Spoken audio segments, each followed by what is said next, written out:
Chapter 26. The Black Dragon Scroll. The streets around the Vatican had been abuzz with activity during the day, but as the day slowly slipped into night, the streets became awash with stillness. The glow of the street lights illuminated the sacred city, creating a magical picture. The dome of St. Peter's, bathed in a dim, zesty glow, towering above the city, appeared to be keeping a watchful eye over the peacefulness. Carla was on her way to meet Dylan, whom she had been seeing for the past 3 weeks, gradually working her charm to ensnare him. Not that it had been much of a challenge. Dylan was no stranger to the attentions of beautiful women, mainly due to his dashing, handsome looks and quick wit. However, he was also aware of this, and had become somewhat of a player in respect to the fairer sex, and therefore put up little resistance to her seductive advances. She found Dylan sprawled out along one of the leather couches of his favourite cafe bar. He looked as if he owned the place. His demeanour was one of being completely at ease with his surroundings, without a care in the world. She knew that this was mainly down to her attentiveness.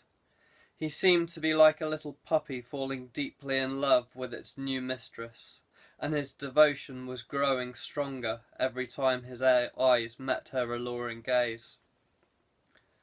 "Hi, babe," she said as she greeted him in her usual manner. "Have you had a good day?" she inquired as she softly kissed him on the lips. The scent of the Coco Chanel gently wafting through his nostrils heightened his sense of longing for her. "It's been okay. So much research to document. At this rate, it's going to take an age." "You should get an assistant to help you with your work.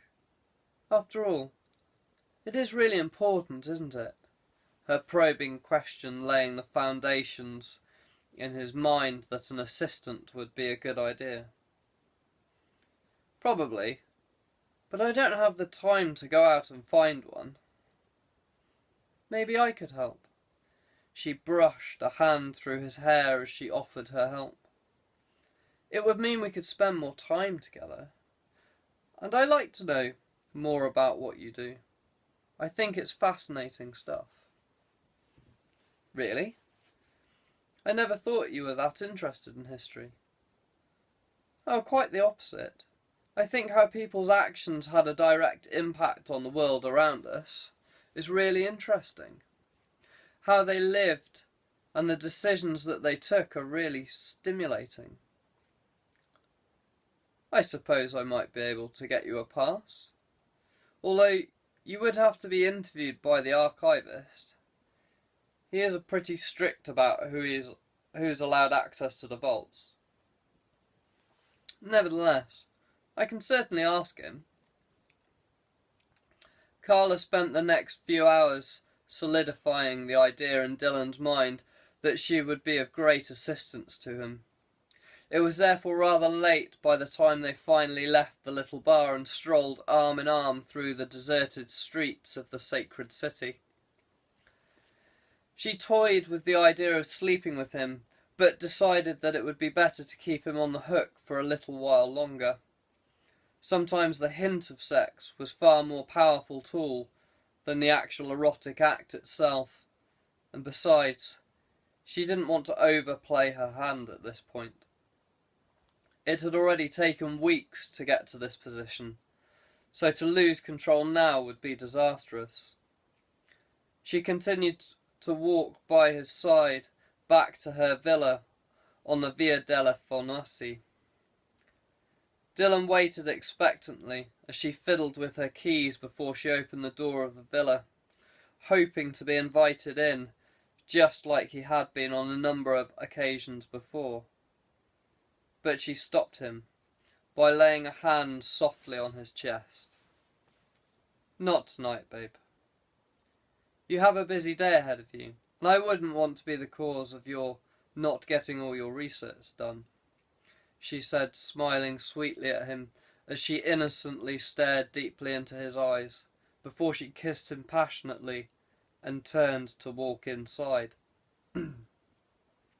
Dylan felt like he'd just been hit by a train, and his loins burned for her, the faint aroma of her perfume still teasing him as he lingered on the doorstep for a moment, before shaking off the erotic images running through his mind.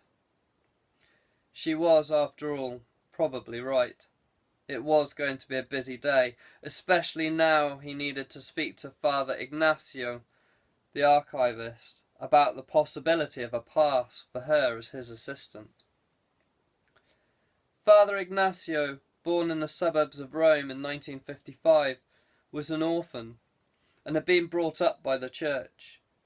He had shown an aptitude in translating Latin and Hebrew, and had therefore spent much of his time since in the archives. He was unwavering in his faith, and had joined the Cistercian order when he was old enough. Now in his late 50s, he had no real distinguishing features, and was entering the twilight of his service with the Vatican.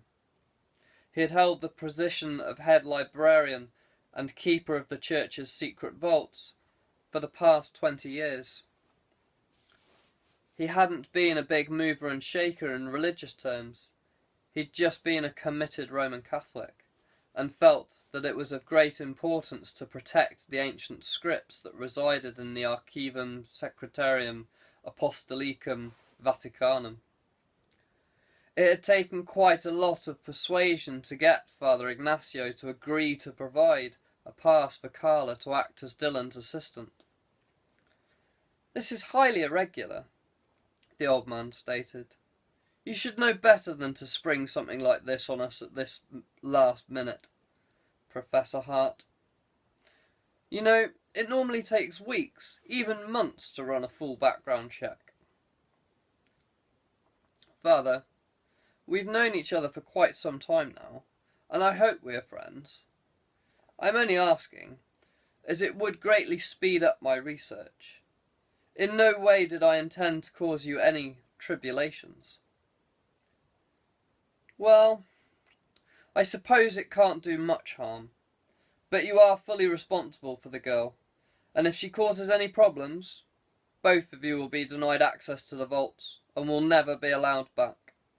Do I make myself clear?" "I understand, Father. Thank you. She will be on her best behaviour, I promise." "See that she is. I'll be keeping a close eye on both of you." Dylan left Father Ignacio's office, and before he descended into the vaults, he sent a quick text to Carla to let her know that Father Ignacio had agreed to allow her to act as his assistant, and had granted her access to the archives. Dylan suggested that they should meet up later that evening, so that he could get her to fill in the necessary paperwork. Then the next day they would both visit Father Ignacio's office, so that the Vatican could issue her with an ID pass to access the vaults. Having sent the text, Dylan returned to the archives. He'd been searching for a document from the Empress Dowager Wang, sent to the Pope in 1656, in which she expressed the wishes of the Prince of Gui, the Yongling Emperor, to become Christian. But so far his efforts to locate the Black Dragon Scroll had not proved to be successful. Until he found it, his thesis lacked the necessary evidence, and would be in danger of being ridiculed by all of his peers. He would be the laughingstock within the academic community, something that he dearly wished to avoid. It was a make-or-break moment in his career. Carla smiled as she read the message from Dylan. Her plan was starting to come together, and soon she would have full access to the vaults, where she could begin to look for the document that would reveal the location of the next part of the Liber Veritatis. She decided that Dylan needed to be rewarded for his efforts. She would make it a night he wouldn't forget. Looking at her watch, she realised that if she didn't make a move quite soon from the small coffee shop near the Fontana di Trevi, she would be in danger of missing her meeting with Victor. She decided that the little man could wait a little longer. She was enjoying basking in the Italian winter sunshine, just watching the comings and goings of the thousands of tourists who made their way to admire the sculptural perfection of the fountain. She wondered if they realised that soon much of their lives would change forever. Draining the last of her espresso, she left some change on the table for the double shot and headed off in the direction of the church of San Carlo alle Quattro Fontane. Borromeo had designed San Carlo. Unfortunately, he committed suicide in 1667, before the church had been completed, and therefore, due to the circumstances of his death, he had not been buried inside. Carla's walk to the small, intricate church was not that far, but due to the hustle and bustle of the ever-flowing and intertwining streams of tourists that seemed to come from everywhere, her stroll along the narrow streets to the church took rather longer than she had expected. Not that it was a dull walk.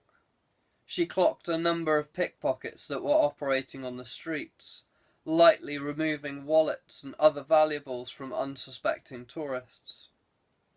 One even came close to thinking about her as a target, but she gave him a knowing look, which seemed to make him think twice about her as a potential mark. Victor had had a productive meeting with 3 of the cardinals, who would prove to be the key to influencing the vote for a new pope in the conclave that was due to take place at some point in the next few weeks. The 3 cardinals were all eager to increase their influence within the Vatican and saw this as an opportunity for them to vote in a weak pope, one whom they could manipulate to their own benefit. Recent popes had curbed the power of the cardinals and purged many who had abused their positions, something that had made many of the remaining cardinals sit a little less comfortably than they had been accustomed to. The cardinals had long since left by the time Carla arrived at San Carolino. Victor had been passing the time before her arrival by studying the architecture of the interior of the small church. "Lovely to see you, as always, my dear," the fat little man said as he spied Carla entering through the main doors of the church. "Victor," she replied curtly. "The cardinals all seem on board. How's the professor?" he asked in a slightly scornful tone. "Coming along quite nicely. I should have the documents by the week's end." "There's a reception at the Vatican on Friday that we've been invited to. I think this may be a good chance for you to mingle with some of the more influential families in Rome and make a few new contacts. You should bring your toy boy. I'm sure he will be impressed." "I'll think about it. I don't believe it will really interest him, but we shall see. Speaking of which, I must make a move. I'm meeting him later." "Well, if you must. I was rather hoping we could have dinner together this evening." "That is something I can assure you will never happen. Not tonight or any other night, Victor." "Never say never, my dear. You don't know what may happen in the future." "Oh, I'm very certain on this point," Carla said, ignoring the slight shiver she felt at the very idea of spending an evening in close company with the creepy little man. Carla left the church of San Carolino before Victor had had a chance to come up with a response to her blunt reply. As much as the thought of having to spend an evening in his company vexed her, She knew that the reception at the Vatican was an event that she could not miss. At least if she brought Dylan with her, the evening would not be a total bore.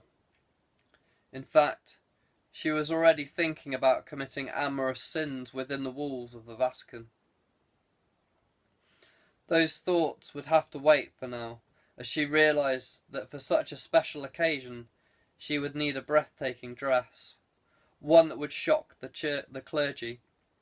It amused her to cause even the most devout and pious men to question their vows. Carla hailed a passing taxi just outside the little church and told the driver to take her back to her villa on the Via della Fornaci.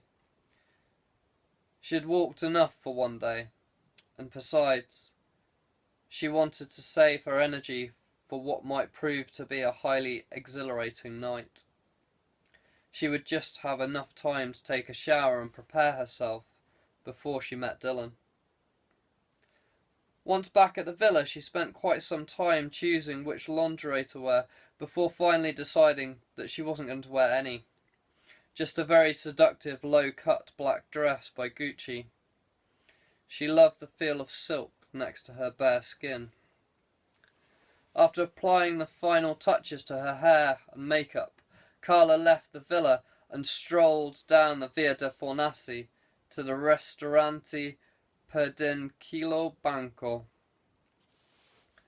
Dylan was already waiting for her at the small bar on the far side of the intimate restaurant. "Hi, babe. Have you had a good day?" she inquired as she leant forwards, wrapping her arms around his neck and kissing him softly. The Coco Chanel wafting up his nostrils was beginning to ensnare him once more. Good and bad. Good in so much that Father Ignacio has agreed to allow you to assist me, but I'm still no farther into locating that scroll. Sometimes I wish the Vatican had a better cataloguing system. It's almost as if it is one of those documents that they don't want anybody to find. I really can't understand why. As far as I'm aware, it only reveals that the Prince of Guy wanted to convert to Catholicism, and that as a gesture of good faith, he was prepared to gift a sacred text to the Vatican if they accepted him into the fold. This last comment about a sacred text had caught Carla's attention. Interesting. Does it say what the text was? I don't know. That's one of the frustrating things. Until I find the Black Dragon Scroll, I'm in the dark, so to speak. And does that mean this text is now in the possession of the Vatican? Carla asked, hoping that this would be the case, and that the text would turn out to be the next part of the Liber Veritatis. It would make her life far easier if the text was in Rome, and she would be rewarded beyond measure if she found the next piece and delivered it safely into the hands of the glove. I don't think so. As far as I'm aware, the Prince of Guy was captured and executed before the Vatican had responded to his mother's request, Dylan said, not realising he had just dashed her hopes of getting her hands on the next piece of the codex. But who knows? At this point, without the scroll, I'm only speculating. Well, in that case, we'll have to find it for you, my darling, she said as she ran her fingers gently through his hair. At this moment, a waiter interrupted them. "Signorina and Signor, if you would like, kindly follow me. Your table is ready." The waiter seated them at a table along one of the open brick walls. Dylan ordered a bottle of the 2005 Bollinger Le Grand Année from the wine menu, and then returned his attention to Carla.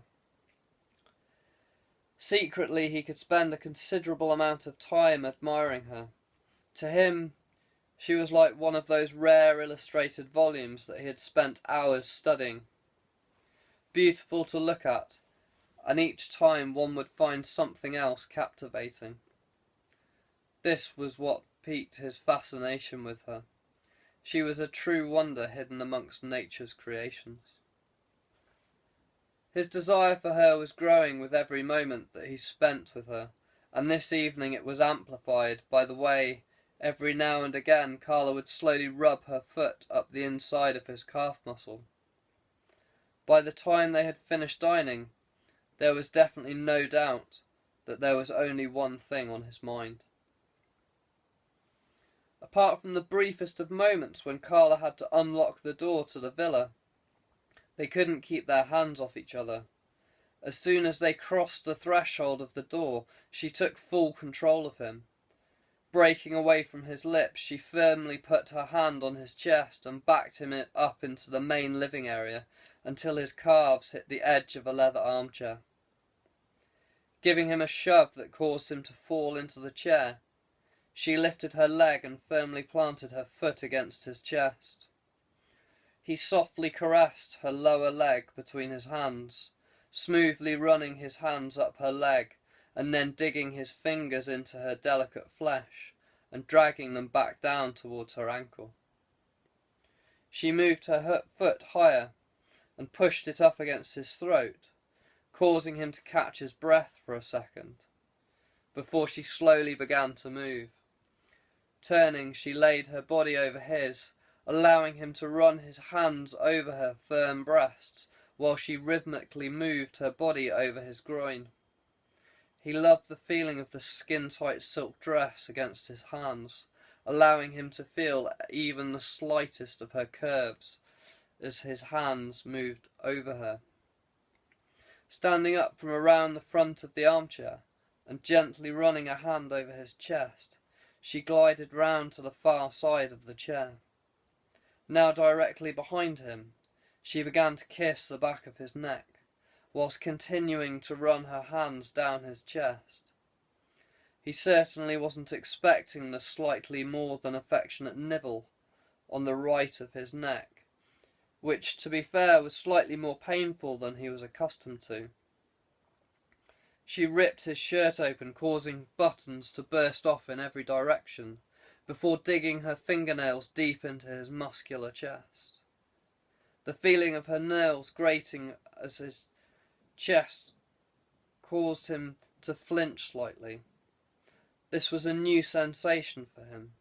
Nevertheless, he was starting to become accustomed to these higher levels of pain that gradually began to increase the pleasure he was having, becoming entrapped in the moment. He felt the soft silk of a scarf that Carla had produced against his shoulder, before she tied it across his eyes. Although he could no longer see anything, all his other senses were now heightened, and this just fueled his growing anticipation. He felt her hands take his as he rose from the chair, blindly following as she led him to her room. "What are you going to do to me?" he whispered with the slightest hint of anxiety in his voice. "Don't worry, babe. Just let it happen," she softly whispered into his ear. Even the gentle breeze from her breath against his ear made his whole body tingle. He allowed her to take his hands high above his head and felt light bands being tied around his wrists. The warp bit into his skin, but it didn't cause any burning sensation. It was as if she was all around him now. Gentle kisses around his midriff teased him and sent small pleasurable shivers up his spine. Dylan found it slightly frustrating that he no longer had the full use of his hands, as he had the burning desire to run his hands all over her body. Every time he tried to bring his hands down around her, she pushed them straight back up over his head. Carla had produced some ice from somewhere. The sharp coolness between her lips running down over his abdomen caused him to arch his back in sheer pleasure, especially when he felt the coldness of the ice fragment tracing the rim of his belly button. The rest of Dylan's night became blurred into one, as each moment he spent with Carla swept him up like a whirlwind, and by the time he finally collapsed onto her bed for the last time that night, He was so utterly rocked to his core after being buffeted by so many new experiences that his mind could no longer focus on any one individual memory from the past hours of passion. He had hit a point of overload.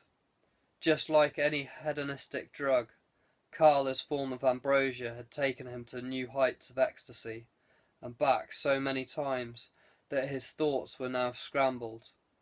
The only thing he now slightly dreaded was that the dizzying heights he had reached meant that the inevitable fall back down to earth was going to be unbearable.